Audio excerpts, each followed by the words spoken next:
Halo teman-teman, selamat datang kembali di Laskar Pelangi Channel.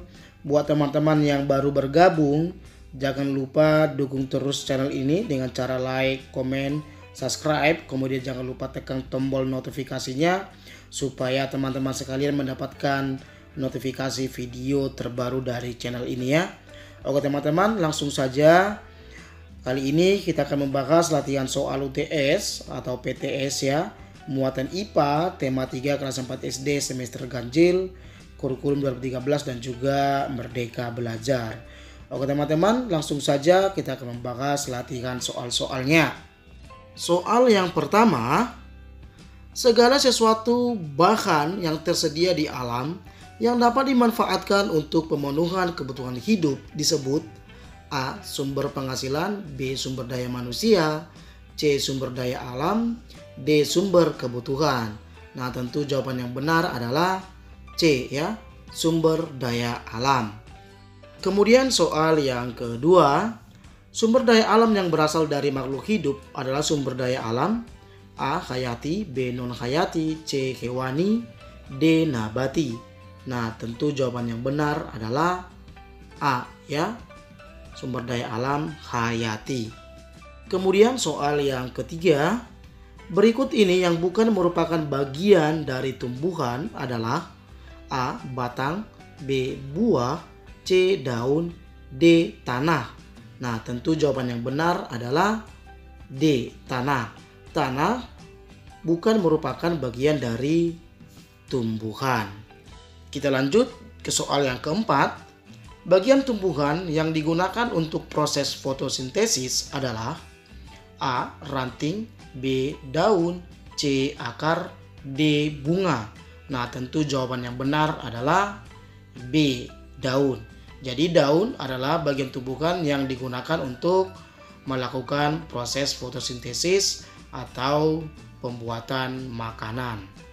Kemudian soal yang kelima, suatu proses pembuatan makanan yang dilakukan oleh tumbuhan dengan bantuan energi cahaya matahari disebut A. transpirasi, B. kloroplas, C. fotosintesis, D. evaporasi. Nah tentu jawaban yang benar adalah C ya, fotosintesis. Kemudian soal yang keenam, bagian tumbuhan yang berfungsi untuk menyerap air serta nutrisi dari dalam tanah adalah A. bunga, B. daun, C. akar, D. biji. Nah tentu jawaban yang benar adalah C ya, akar. Jadi fungsi akar menyerap air serta nutrisi dari dalam tanah atau juga zat hara ya.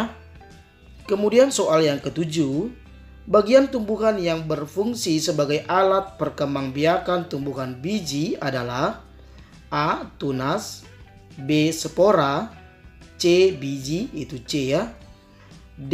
bunga. Nah tentu jawaban yang benar adalah D. bunga. Jadi bunga adalah alat perkembangbiakan tumbuhan biji. Oke teman-teman, kita lanjut ke soal yang ke-8.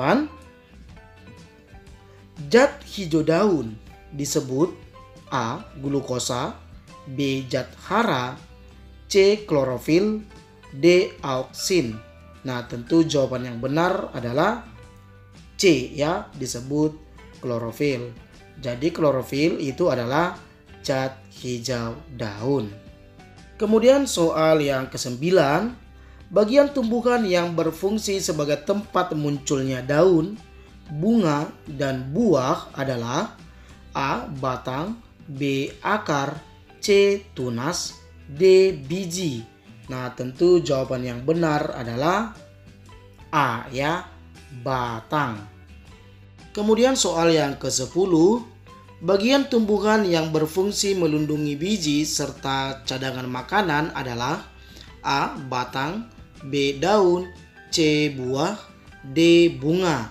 Nah tentu jawaban yang benar adalah C ya, buah. Kita lanjut ke soal yang ke-11.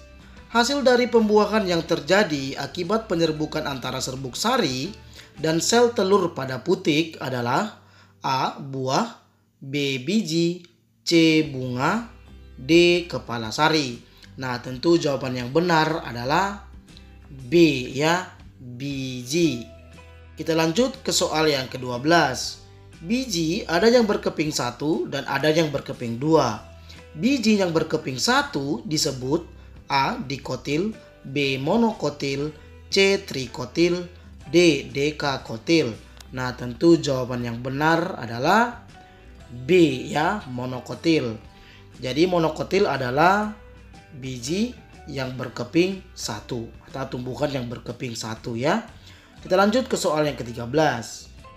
Biji yang berkeping 2 disebut A. Dikotil, B. Tetrakotil, C. Trikotil, D. Dekakotil. Nah, tentu jawaban yang benar adalah A ya, disebut dikotil.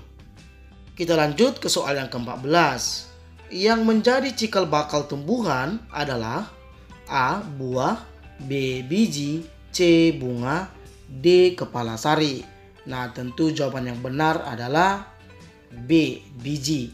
Jadi biji teman-teman merupakan cikal bakal yang akan menjadi tumbuhan nantinya ya, atau menjadi tumbuhan baru. Oke, kita lanjut ke soal yang ke-15. Salah satu bentuk tanggung jawab manusia terhadap upaya pelestarian sumber daya alam adalah A. Mengeksploitasi alam, B. Menebang pohon sembarangan, C. Mengolah sumber daya alam, D. Membuang sampah sembarangan. Nah, tentu jawaban yang benar adalah C ya, mengolah sumber daya alam merupakan bentuk tanggung jawab manusia terhadap pelestarian atau kelestarian sumber daya alam. Kemudian soal yang ke-16. Bagian burung yang ditunjukkan pada nomor 2 berfungsi untuk A. Terbang, B. Berjalan, C. Mengambil makanan, D. Mengais makanan. Nah, tentu jika kita lihat nomor 2 yang ditunjukkan pada gambar adalah sayap ya. Tentu jawaban yang benar adalah A ya, berfungsi untuk terbang. Oke, kita lanjut ke soal yang ke-17. Bagian burung yang ditunjukkan pada nomor 3 berfungsi untuk A. Mengatur posisi burung saat terbang, B. Menjaga keseimbangan burung saat terbang, C. Memacu saat burung terbang, D. Mengendalikan laju terbang burung. Nah, tentu jawaban yang benar adalah B ya, menjaga keseimbangan burung saat terbang. Jadi nomor 3 itu adalah yang ditunjukkan ekor ya. Jadi fungsi ekor pada burung itu menjaga keseimbangan burung saat terbang ya. Kemudian soal yang ke-18, tempat tinggal, berkembang biak, atau tempat penyesuaian diri suatu makhluk hidup disebut A. Habitat, B. Ekosistem, C. Klasifikasi, D. Pengelompokan. Nah, tentu jawaban yang benar adalah A ya, disebut habitat. Jadi habitat adalah tempat tinggal atau tempat berkembang biak atau tempat penyesuaian diri suatu makhluk hidup. Kita lanjut ke soal yang ke-19. Cicak memiliki perekat pada telapak kakinya yang berfungsi untuk A. Merubah tumpuan kakinya, B. Menangkap mangsanya, C. Merayap di dinding, D. Mengubah serangannya. Nah, tentu jawaban yang benar adalah C ya, merayap di dinding. Nah, perekat itu berfungsi supaya cicaknya tidak jatuh ketika berada di dinding. Oke, soal yang ke-20. Cicak melindungi dirinya dari musuhnya dengan cara A. Mengubah warna kulitnya, B. Memutuskan ekornya, C. Mengeluarkan tinta hitam, D. Mengeluarkan racun dalam tubuhnya. Nah, tentu jawaban yang benar adalah B ya, memutuskan ekornya. Kemudian soal yang ke-21. Kelelawar disebut hewan nokturnal karena melakukan A. Kegiatan pada pagi hari, B. Kegiatan pada musim dingin, C. Kegiatan pada malam hari, D. Kegiatan pada musim panas. Nah, tentu jawaban yang benar adalah C ya, melakukan kegiatan pada malam hari. Kemudian soal yang ke-22. Bunglon melindungi dirinya dengan cara A. Memutuskan ekornya, B. Keluar pada malam hari, C. Mengeluarkan tinta hitam, D. Mengubah warna kulitnya. Nah, tentu jawaban yang benar adalah D ya. Mengubah warna kulitnya untuk melindungi dirinya, yaitu untuk menyesuaikan terhadap lingkungannya. Oke teman-teman, kita lanjut ke soal yang ke-23. Tanaman dirawat dengan diberi pupuk.